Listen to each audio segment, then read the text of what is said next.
नमस्ते, स्वागत छ यहाँहरूलाई मेरो च्यानलमा। आज म यहाँहरूलाई झटपटमा छोटो समयमा कसरी फर्र परेको पुलाउ बनाउन सकिन्छ भनेर देखाउन गइरहेको छु।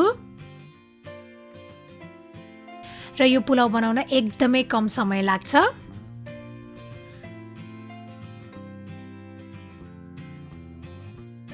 पुलाउ बनाउनको लागि मैले 2 कप बासमती चामललाई भिजाउनको लागि राखेको छु।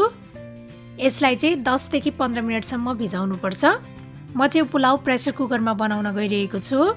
यसको लागि यो प्रेसर कुकर तातिसकेको छ। मैले यसमा राखे 2 चम्चा घिउ,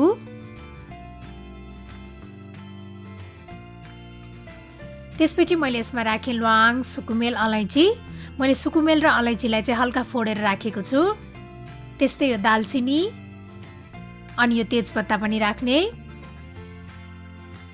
त्यसपछि मैले यसमा राखियो काजु, किसमिस अनि यो बदाम। यसलाई चाहिँ हल्का फ्राई गर्नुपर्छ।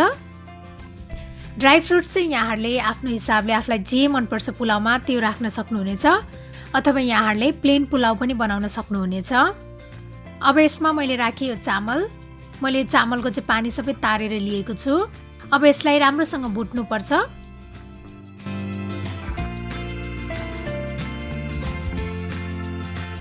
चामललाई एकैछिन भुटिसकेपछि अब यसमा मैले राखियो 1.5 कप पानी।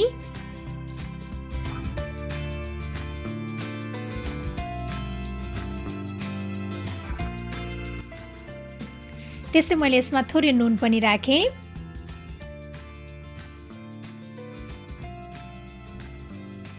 अब यसलाई कभर गरेर 2 सिटी लगाउनु पर्छ।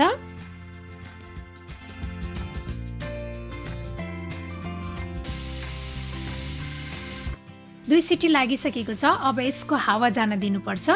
हावा चाहिँ यतिकै नेचुरली नै जान दिनुपर्छ।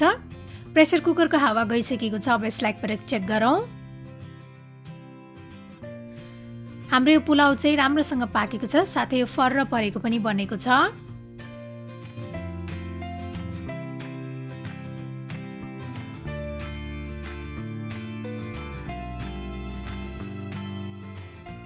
मैले चाहिँ पुलाउको माथिबाट अनारदाना राखेर गार्निस गरेँ। यसरी अनार राख्दाखेरि पुलाउ कलरफुल देखिनुको साथै एकदमै मिठो स्वाद पनि आउँछ। अब हाम्रो यो पुलाउ चाहिँ रेडी भइसकेको छ। यो पुलाउलाई चाहिँ यहाँहरूले मासुको ग्रेभी, पनिर अथवा जेसँग पनि खान सक्नुहुनेछ। मैले चिकन र मटनको रेसिपी लिङ्क चाहिँ डिस्क्रिप्सन बक्समा राखेको छु। मलाई आशा छ यहाँहरूलाई यो छिट्टो, छरितो अनि मिठो पुलाउको रेसिपी पक्कै पनि मन पर्यो होला। र मेरो अरू यस्तै रेसिपीहरूको लागि प्लिज मेरो च्यानललाई सब्स्क्राइब गरिदिनु होला। र मेरो भिडियोलाई लाइक, शेयर र कमेन्ट गर्न पनि नभुल्नु होला है। Thank you for watching. Bye by.